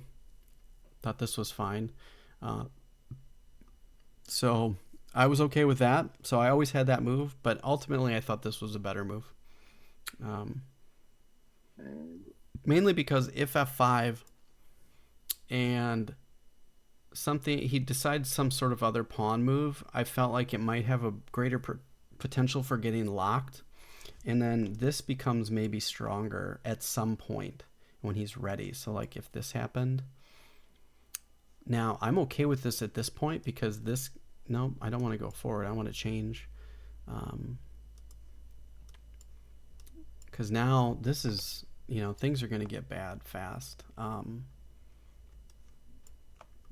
Actually, no, he can't do that. He can't move there. That would be a mistake if he did that. Because I can take here, and then this would actually then this would happen. Yeah, okay, fine. Then he'd have to take here. I guess I could take here and then here. Yeah, this is rough. His king's not castled. He can't castle kingside. Things are gonna look pretty bad. Yeah, tough way to go. But I ultimately went with this. I opened things up, and he played knight to d2, and I think this was an inaccuracy. I think he should have taken on c5, or I think he should have done this, and kind of went for something like that, and just decided to keep his king in the middle, and then moved all his pieces to defend. I think should have been the best way to go. He didn't like that. So I was like, all right, I'm going to offer the most complications by playing c6. And yeah, this was good. So he stopped with a4, which I think is a good move. And e5 or c5 I think was my mistake. I think I should have played knight c5 and played this way. I think this is okay for me. If he takes here and here, yeah, we're in a good spot. I think all of this is good because then we get this open file. It's rough. No matter what he does, I think it's rough. I think I should have. I also had this as a move too. If he tries to lock it down, we'll just do that, maybe. Yeah, and then this. I don't know. It gets really messy, which is good. I think that's good for me. But I decided to stop that, and he played knight to h3. And here, I think this was a mistake. This was kind of some hope chess. I was creating some tactics because this comes here and comes here, and I don't think it's very good. I think I should have. I think right here I should have played e4, and that was definitely something I had considered. But after talking to my training partner Evan, he had mentioned e4 here was probably most likely winning, and I have to agree. Maybe not winning, but it's very strong. It's gonna, everything's gonna go kind of blow up and kind of open up wide. So I think it's gonna be very good. We need to open lines, and I think that's the best way. So I didn't play that. I allowed him to play this because I saw this sequence. I also saw this sequence, and I was okay with all of that. And then he'd have to try to protect both his pawns. But yeah, I got my wish, and he played this way. And I still got my wish because now he's got to protect both these pawns and hang on to them. And now, at this point, I have a target. I want to get myself to this square here, and I create a plan around going through that. Now I need to maneuver pieces. I've got okay space, so now I can just maneuver my pieces and try to get to the outpost. Even if he gets castles queenside, I'm not too worried about it. He's very, when I talked to him during the postmortem, he didn't want a castle queenside because I always had this, and then he didn't think he could stop any of that.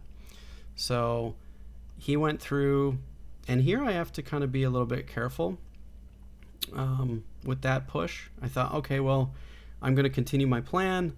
I stopped this way, and I'm protecting the pawn. He castled queenside, getting and gaining control here, and then also getting his rook over here for this particular attack, but it's too slow. I think this was a wasted move too. I think he should have tried to continue with his plan faster. He just didn't execute his plan fast enough, but it doesn't work either way. I get my wish, I get my knight in, he moves his queen, and now I decide, well, my bishop is stifled by this, that's ultimately why he told me he played f3, is to stop for my bishop. But I'm going to reroute my bishop to e6 so I can attack this pawn. And now I have to be a little bit careful because if he moves his knight, this pawn's under attack, and I have to be able to defend it. So, and I need to defend it without a queen, otherwise I'm trading a queen for 2 rooks, and I didn't think that was good. So I played rook e7, and maybe this was a mistake. Maybe I should have just played knight f7. I don't know.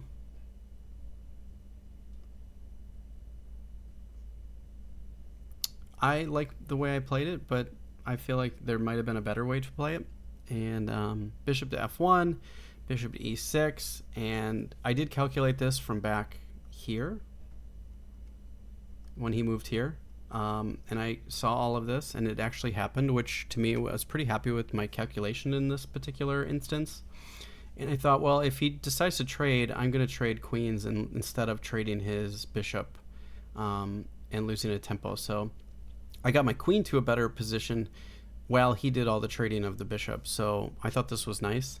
And here, I think this was his decisive mistake, because this allowed me to have counterplay against the C file.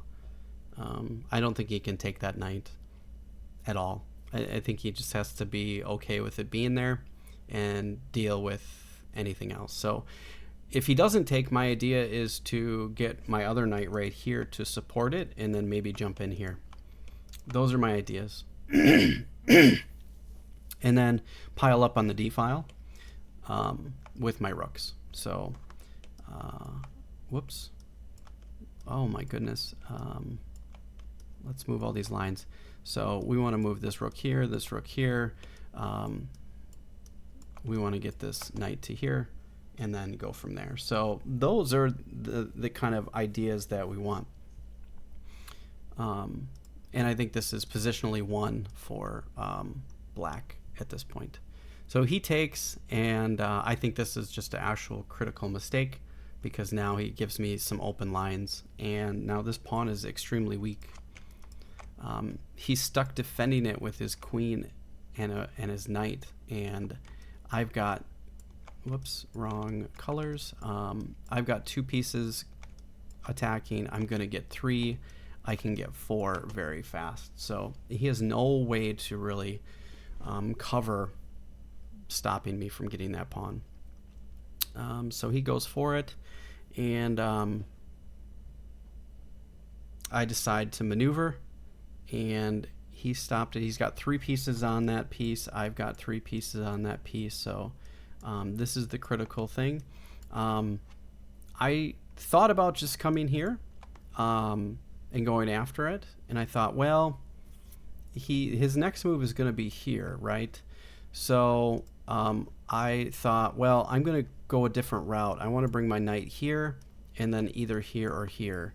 And I saw this as a critical square. And can you see why that's a critical square?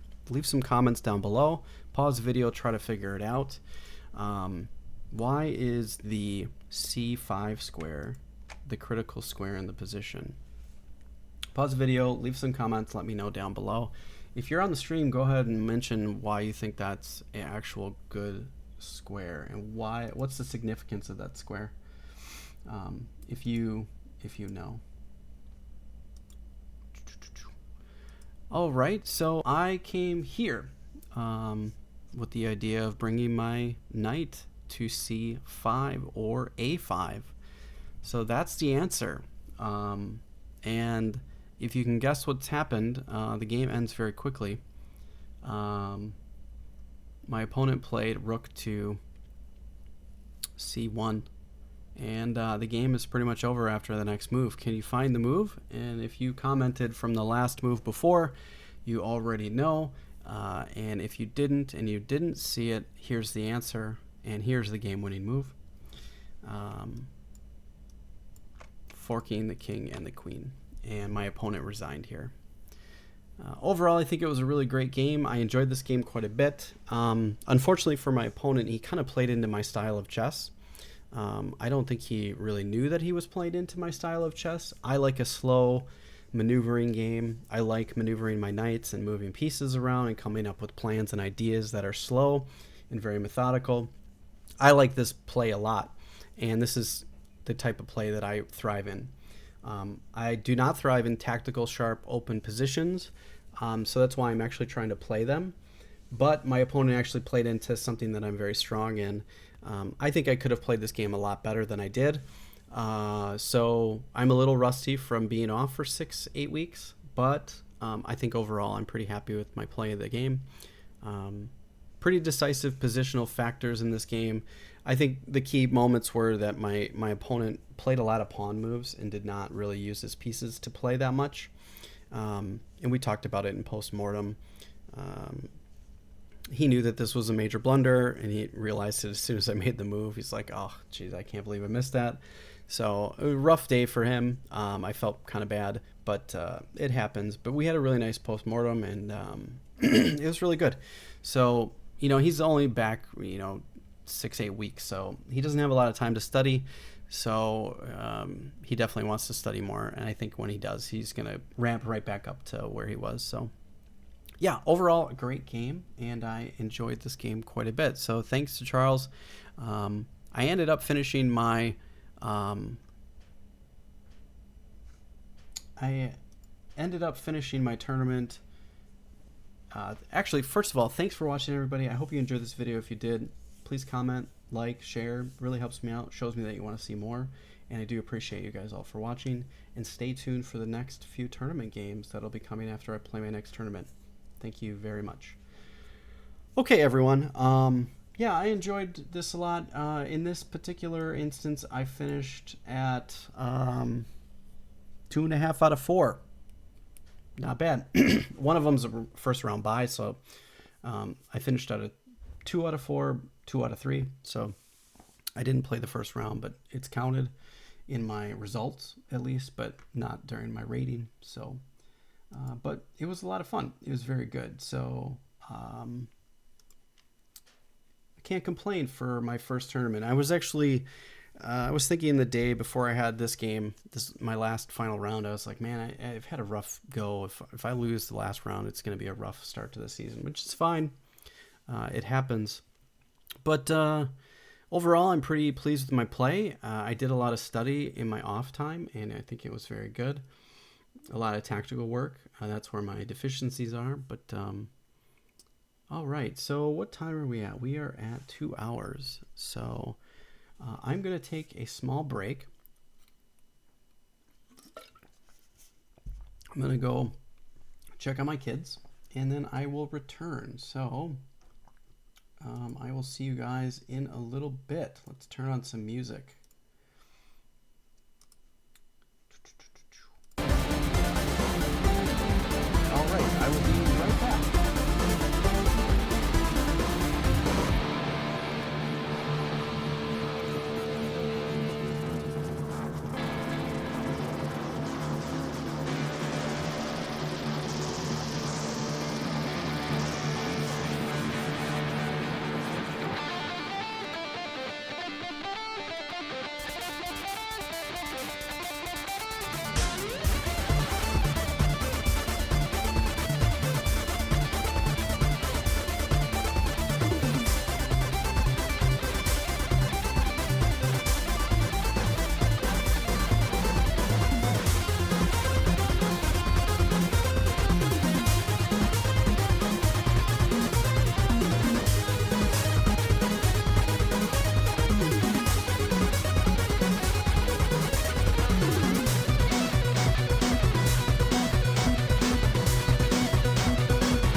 Okay, welcome back. I'm returning.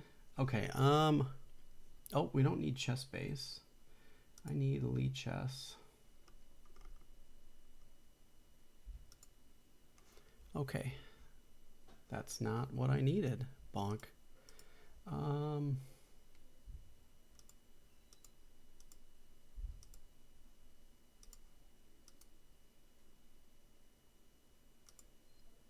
Hey, there we go. Okay, this did not work the way I wanted. That works the way I wanted. Does it? Let's see. It does. Okay. All right, so let's make a change here. Welcome back, everybody. Welcome back. Okay, we need to change this to something else. So like I said, I need to come up with a name for this series. So maybe you guys can help me. We're just gonna call it Paul Morphy Games right now. So hope it changed. Yes, it does look like it changed. Okay, so one thing that I wanted to do when I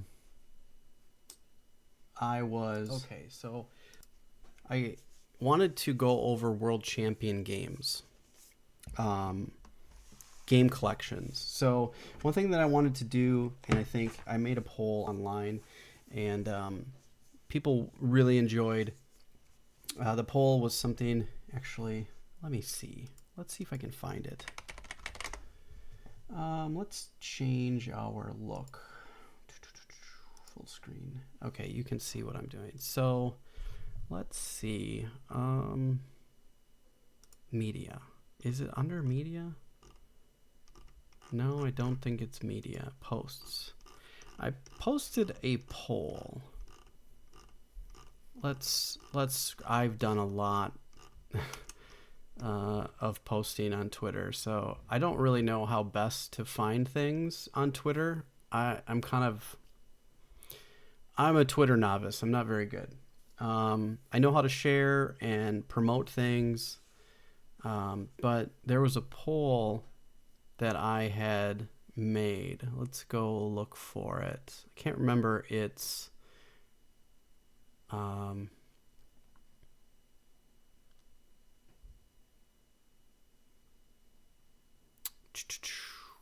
can't remember what the details of it were, but that's why I want to find it. And I don't know how best to look for them. I think we're getting close. That was one poll that I made. Whether or not you guys think that I will use... here was one poll that I made. So much chess material out there, whether or not I'll play or buy any more chess stuff. I haven't bought any chess stuff, so I'm gonna stick to that. So you guys did not have a very good. You guys thought that I would fail this. So far, so good. We have not. I've been doing okay. So, but we're only 3 weeks into 2024, so give me a while. I might still fail. Okay. Where is my other poll? If you guys are Twitter experts, let me know. Here. Oh, I think it was on YouTube, maybe. So I was kind of surprised that everybody said more analysis of my own. Maybe it's on YouTube. Let's go check out my YouTube channel. That's probably easier to find. I thought it was on Twitter, so my apologies there. If we go to my channel, it's going to show that I'm live, right? Because we're live. It did change the name, Paul Morphy Games. Cool. And if we go to community, I did put a poll there. So here's where I put it. We had a number of people. Not many people voted on this. I was hoping for more, but people wanted to see more GM game analysis. This would be new to my channel, so I wanted to do the world champs. And now,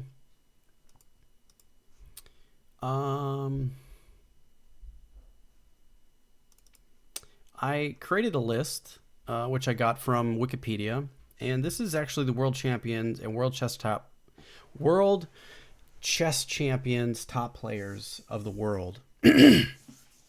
Now, a lot of you guys are looking at this list thinking, oh, well, you know, Paul Morphy was never a champion. Why are you starting with him? The reason I'm starting with Paul Morphy is I believe he was actually the first recognized, like, world best person. That's probably arguable. You know, it could be arguable.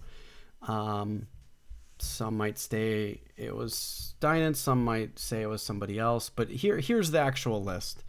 And a lot of these names you might recognize if you've been around chess for a while. The first name that I recognize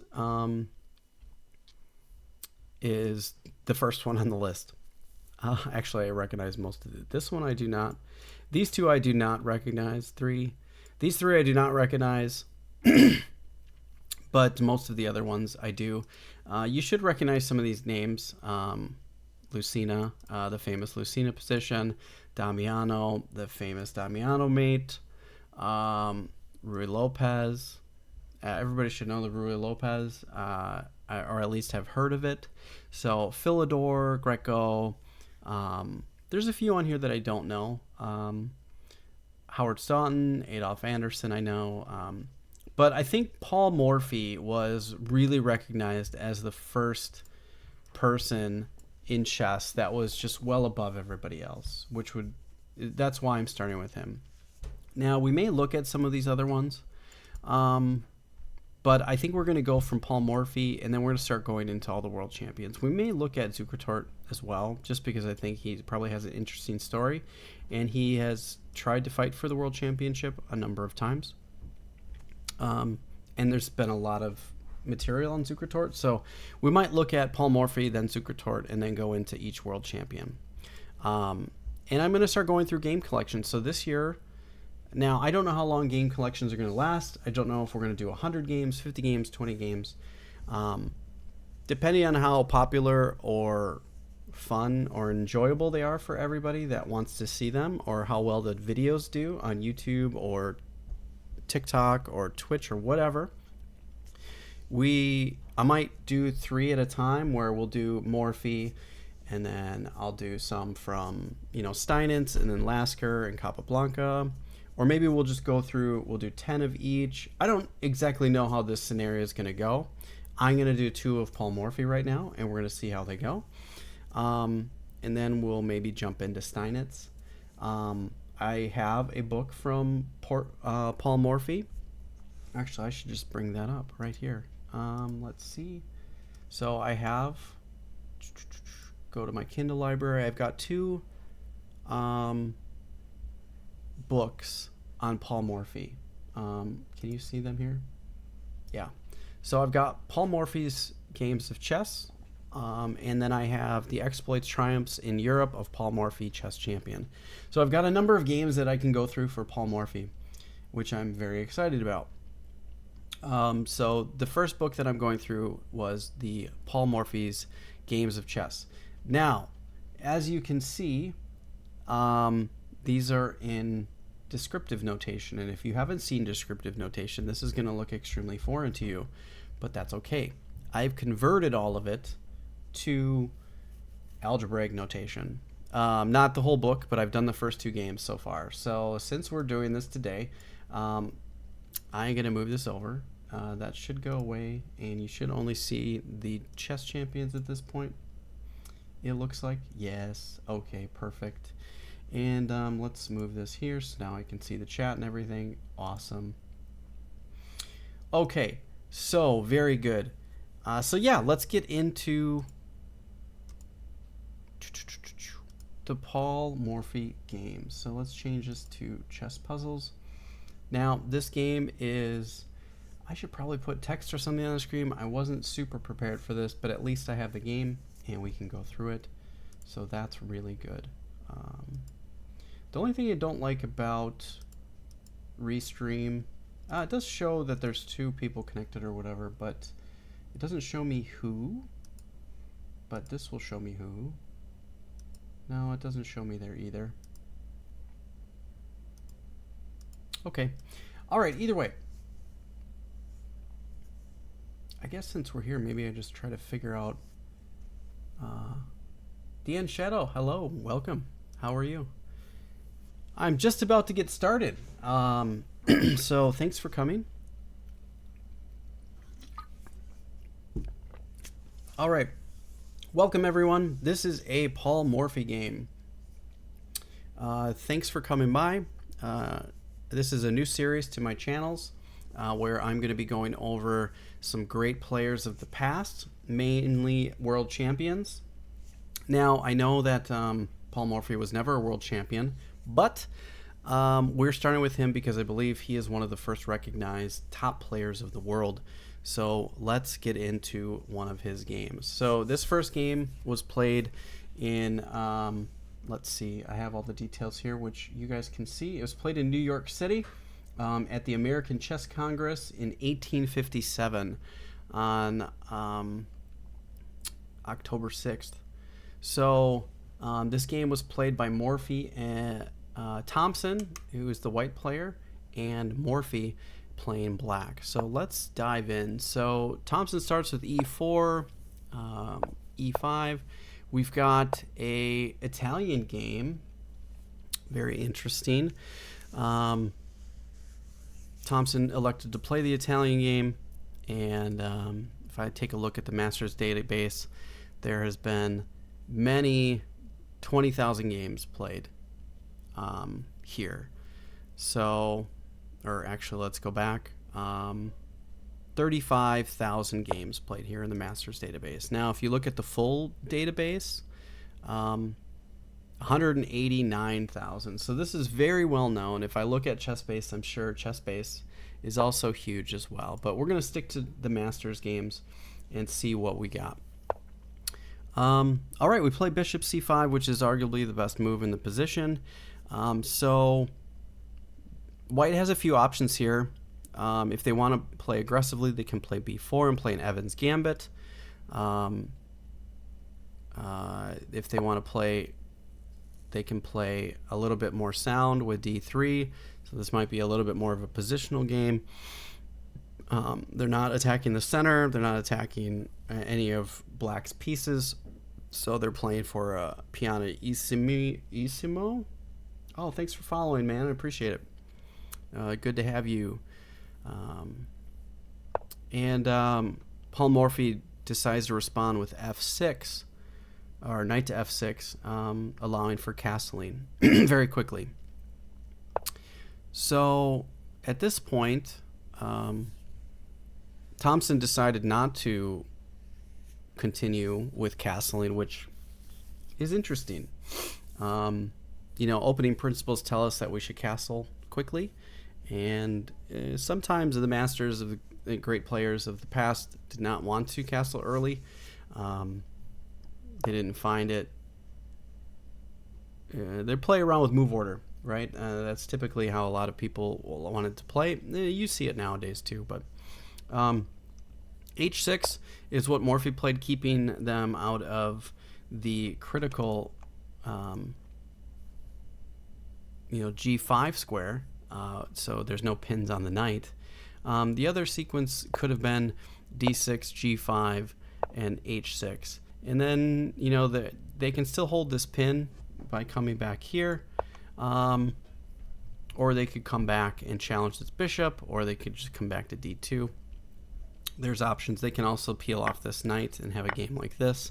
So yeah, there's definitely options. This is very common position. We would see this in a lot of games. Chances are many of you have actually seen this position, even if you're a beginner and you just started playing chess. Chances are you've probably seen a position very similar to this as you've played, because since it's so common, it's been played a lot of times. Now, in the Masters database, this position has only been seen 284 times. There's only 284 games in the Lichess Masters database here. So Masters don't elect to play this way that much anymore, but there's still a number of games. And Thompson played knight to e2, which is a rather interesting game choice. I'm not sure why he didn't just castle. Maybe he wants to try to play d4. But, all right.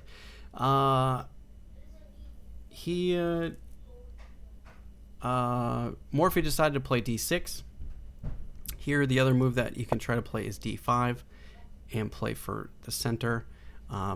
A continuation here. There is a game in the database here where by a couple 2500s, and it was played in 2005 where black won, and e takes d5 is the move. So we can play here, here, here, and then here. Now, this is not a game that's in the database anymore, but this could have been a potential move order that might have been played, and I think this is okay for black. Another move here might have been knight to g3. This is still what follows the game that's still in the database, and it would have continued on. So interesting move order, but Morphy decided to play d6 instead, and Thompson is trying to go for the solidify in the center. I think he probably should have just played d5 or castled. So now we finally see castle. Thompson decides to play h3 and keeping Morphy out of the critical g4 square with it for his bishop. Morphy moves king to h8. It looks like he wants to push his pawns and move his rook to g2 or g8. Sorry, my apologies. So we get knight g3, knight h7. I think Morphy really wants to expand on the king side, and Thompson still hasn't castled, so Morphy has seen this and he's got quick development. Queen to c2. This move I don't quite understand. So does I don't really get it. Why is Thompson playing like this? Like, why does he not castle? Is he trying to castle queenside at this point? It's kind of unclear. I guess the one thing that this does do is it does protect this pawn. So that's one thing. Morphy plays f5. Let's strike in the center since Thompson is still not castled. So we want to start gaining play. He takes f5 and d5. There's another line here that's shown in the book that could have occurred, which I still think is probably good for black because white's king is still stuck in the middle. It's not stuck. He can castle the next move, but he's got some issues to deal with. He can take here. That's an option. So, yeah, there's definitely moves to consider, but Morphy decided to control more of the center and attack the bishop, and the bishop has to move back, and now he can blow up the center, which is... Morphy is so good at recognizing that Thompson's king is still in the middle, and there's a lot of trouble. He's got a lot to deal with here. How do you best deal with this? What would you guys play? You know, if you were white, let's take a look at the position from white side. This looks so bad. Like, this is rough to want to deal with. So what would you play for white here? Leave a comment down below. Let me know what you guys think. This is very difficult. Thompson played d takes e4, and d takes e4 was played by Morphy, and then knight to g1. And that's such a crazy move to see, and you're just like undeveloping your knight back to its home square. It's just absolutely mind-blowing to me. Unfortunately, in the book, I didn't see... Let me take a look. Was there any notes here? Let's go back to that game one. And this is move 14. There's very little information from move 14 until the end of the game. Unfortunately, in the book, there's no notes. It's very, very clean. There's not a whole lot of information in the book. So it's my one criticism of the book is that at this point, when things start getting really crazy, there's no more variations to be looked at, other than the game that was played. But I think that White has to be very careful. To note, White can't play queen takes e4. And can any of you see why? I guess maybe they could. This is a key line, pinning the queen to, but White has this move here. And I think this is a line that has to be considered and is very difficult to deal with. Now, Black can continue in this fashion. But yeah, there's definitely lines to consider here. And this is my criticism of the book, is that the only line that they gave was the game that played out here. And I mean, even this could be considered, and I don't understand why it wouldn't be. I think this is a critical line as well to deal with.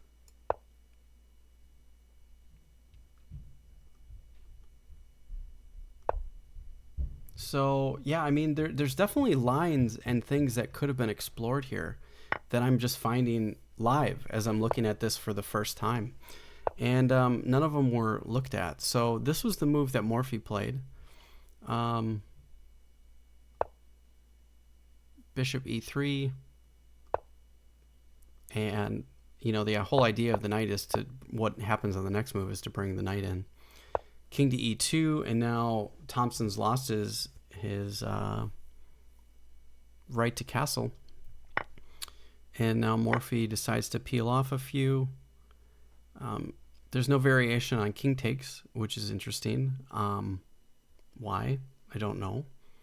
I don't think you'd want to move your king forward, but I believe it should be considered at the minimum.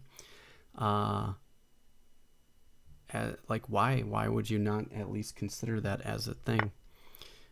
Takes, and Morphy brings his queen in to h4. Now the knight's on pre. And,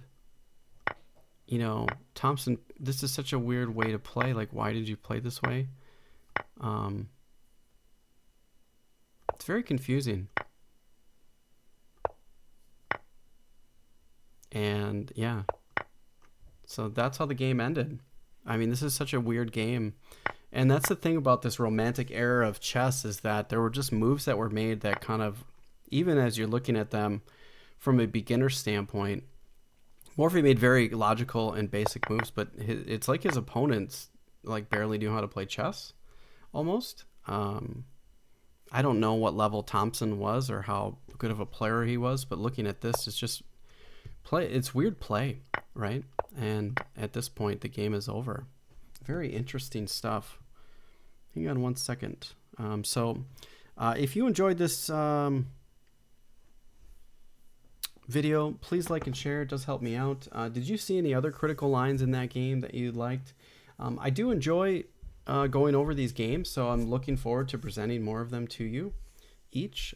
So please like and share, and let me know what you thought about this. Thanks for watching, everybody, and have a great day. Okay, we're going to take a look at a second game, but I got a notification as I'm on call, so maybe we'll get to it. I just have to check this notification real quick, so give me a moment.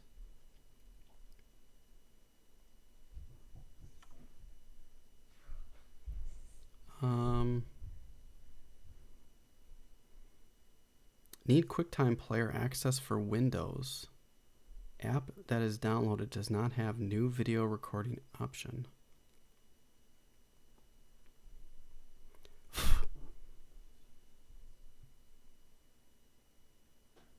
Interesting. Okay. Actually have to take a look at this, so I'm gonna actually cut out the stream early, unfortunately. So we'll have to take a look at game 2 with Thompson and Morphy, or Morphy and Thompson later. So I do appreciate you guys all looking and hanging out with me today. Thanks for watching, and I'll catch you guys in the next live stream. Yeah, I'm gonna have to solve that problem there. I have these links that are being played, and it says no, you can't do that. So there's something that's not right. Thanks for watching, everyone, and have a great day.